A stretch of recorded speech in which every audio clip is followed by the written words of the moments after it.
Hello, traders. It's Thursday, the 19th of September, 2019. It's 8:01 a.m. Chicago time. This is episode number 1599. It just so happens that we will be reaching the 1600th episode tomorrow, which is Quad Witching Friday, which brings me to an announcement just to make sure everybody's on the same page. Tomorrow's Quad Witching Friday. So a lot of expirations tomorrow. Stock options, futures options, SSF expirations all occurring at the same time, and likely to be kind of a jarred trade as participants and hedgers and things like that need to keep protecting their position into expiration. So just pay attention to the fact that there's likely to be higher volume as we finalize our roll. Our roll is pretty much done, and trading is quite normal, except that tomorrow is quad witching. I want to remind you that derivatives trading involves substantial risk of loss and is not suitable for all investors. Past performance is not necessarily indicative of future results. This morning, risk on across the board. Gold is off $5.20. The leader today is crude oil, trading 58.95 as it retraces some of that drop, up 1.48%. We're trading November crude now. The Euro Stocks 50 follow on with a 19-point rise or half a percent. Interestingly, the bonds are up. The U.S. bonds are up 24 ticks, almost a handle. Um, just 8 ticks shy of a handle.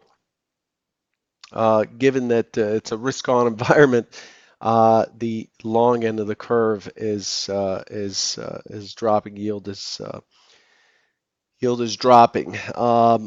The DAX is next, up 46 points or 0.37%. The Nasdaq really is the weakest of the bunch, up only 12 points, and the S&P is up 4.75 points. The S&P is still pushing through and headed towards that 3016.50 that was discussed yesterday. That was the key target above on the FOMC. Let's let's take a look at let's figure out the theme for today. The theme for today really is there really isn't much new that's going on. The market's still kind of taking in the key rate decision by the Fed. There's likely to be some follow-on comments and so on over the next few days. But overall, in terms of what's driving the market, what the key element is for today, there really isn't all that much going on.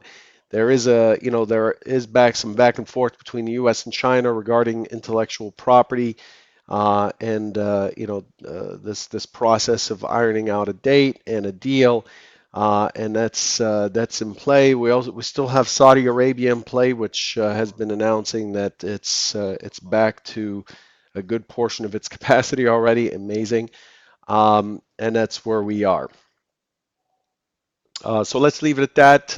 In terms of what's scheduled for today, we did get the BOE announcement and interest rate decision this morning. It was in line, and we don't have much on the calendar that is high tier. We did get Philly Fed. It's 8:30 Eastern, and existing home sales is due half hour after the open.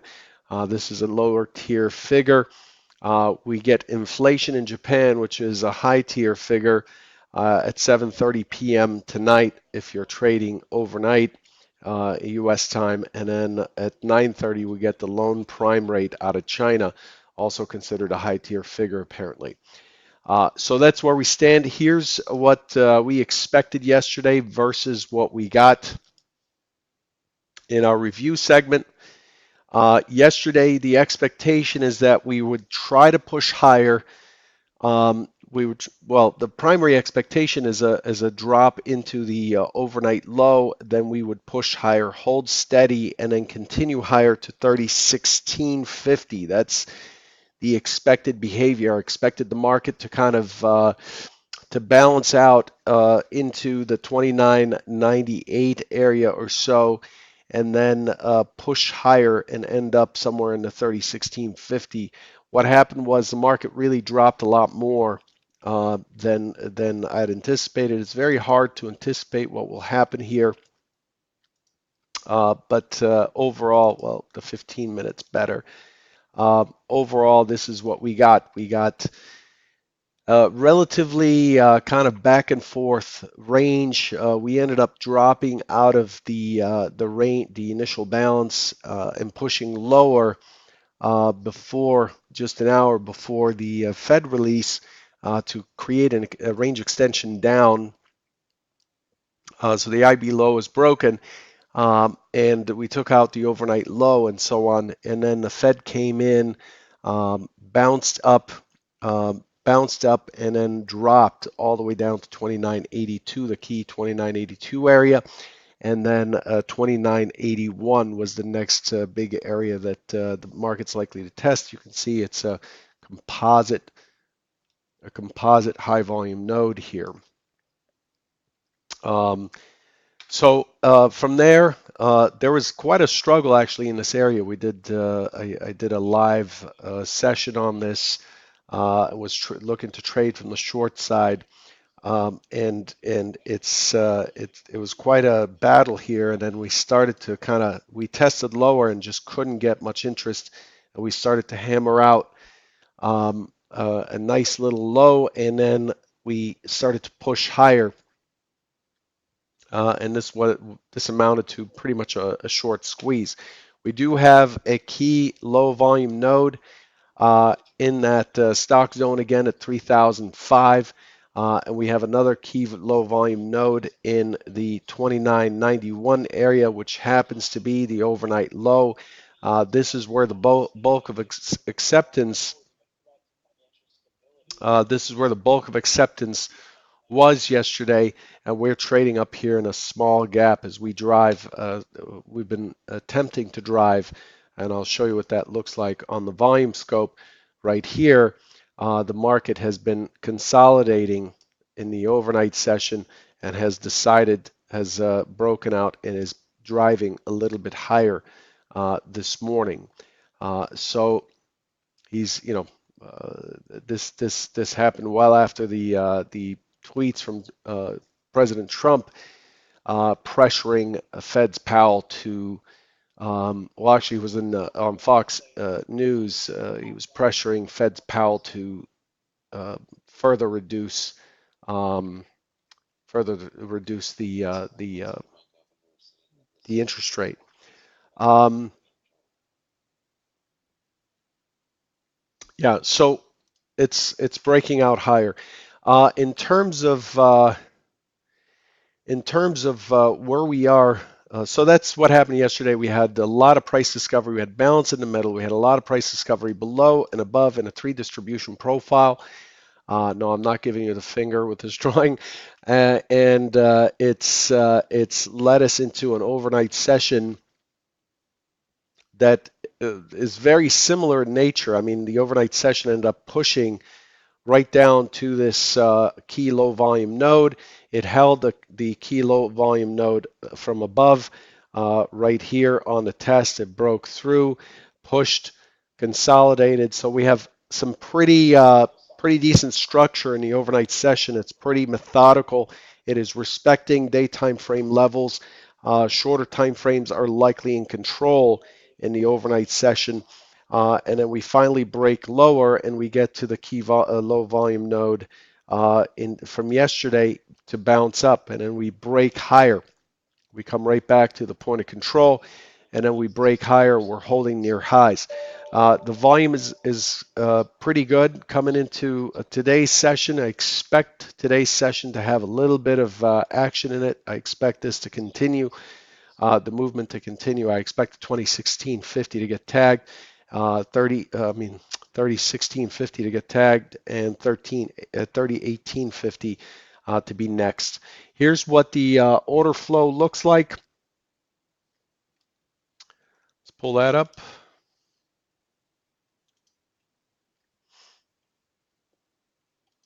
So So you can see that the drop in the overnight session right here went right into a collision. There was a bid here that was resting, and then the offer that was here actually canceled and was active here. We've got several dots going off, and then we finally break higher, and we have this high liquidity up here at 3024, which is that high, the most recent high adjusted for the December contract, and a stock zone. This is an important area. I'm going to interact with the market in that area, and you can see that this liquidity has been sitting here for an extended period of time since yesterday afternoon. So I expect that to be challenged and to trade out, but I expect that it's likely to give us an opportunity for at least a small rotation short.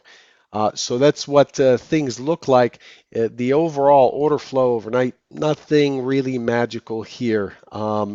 The fact that there's a lot of liquidity up top makes it so that these other areas don't show up as cleanly. Let me move that out of range so we can get some color, literally. So we've got 3018, 3020. 3018 for me is an area that I just mentioned, 3018.50. And then below us, we've got the 3000 to 3000 and a half that we've been playing with for the last few days. The 3000 is now a micro composite point of control. It is a high volume node. Um, it's a high volume node, and it's we're likely to see a reaction down here. That's the lay of the land, as they say, in terms of what the order flow looks like. Okay, very important to look at that. So let's move on to what we're expecting for today. So we had quite a bit of a fair amount of range yesterday, about 32 points. Expecting that to carry through somewhat to today. I don't expect today to be a 12-point day. We're opening just above, so we've got several days of balance here. Okay, we've got several days of balance, and we broke below this balance. That's where that stock zone comes from at 29.92.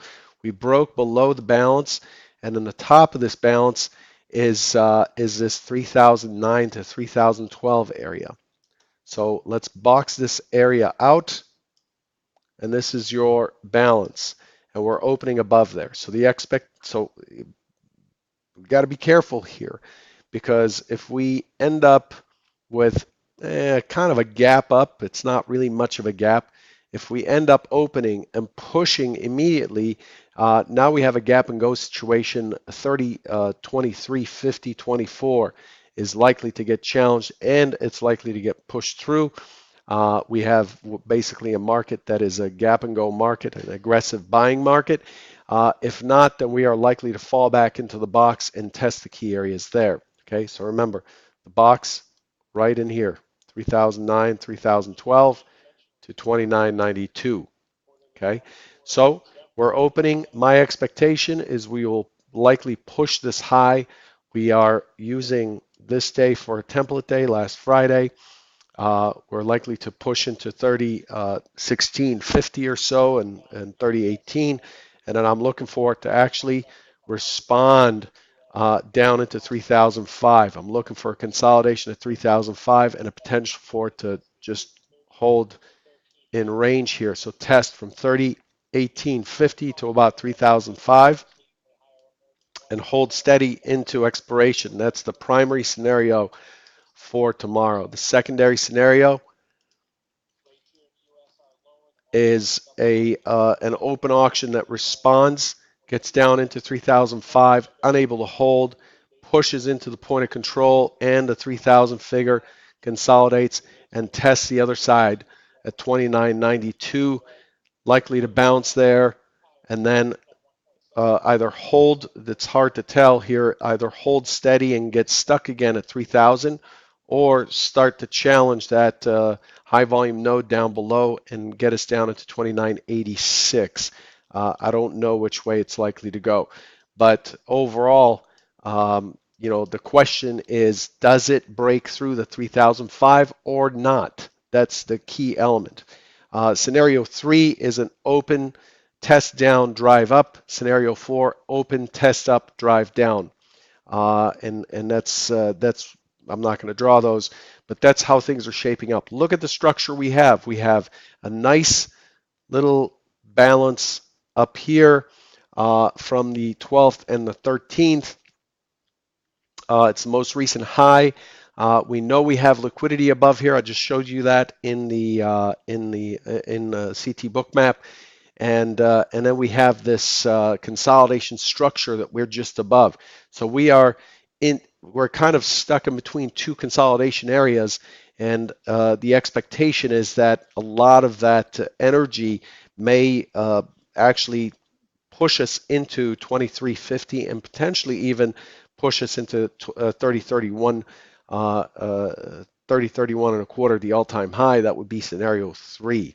Test down, finds buyers, turns around, drives all the way through 3024, likely to chop around in there and then push through. So again, look at the liquidity up here on CT Bookmap. Look at that liquidity, right? So it's likely to challenge this. So if we do something, it may be open, test, drive, and then get challenged here, drop, consolidate, consolidate, and then squeeze through and push through that recent high and start working itself to 30.31. In this case, I do not want to be short. Okay, so very obvious liquidity up here. I hope you got all that. Hope you're learning something every time you're in here. Good luck today, and I'll catch you tomorrow morning. Take care.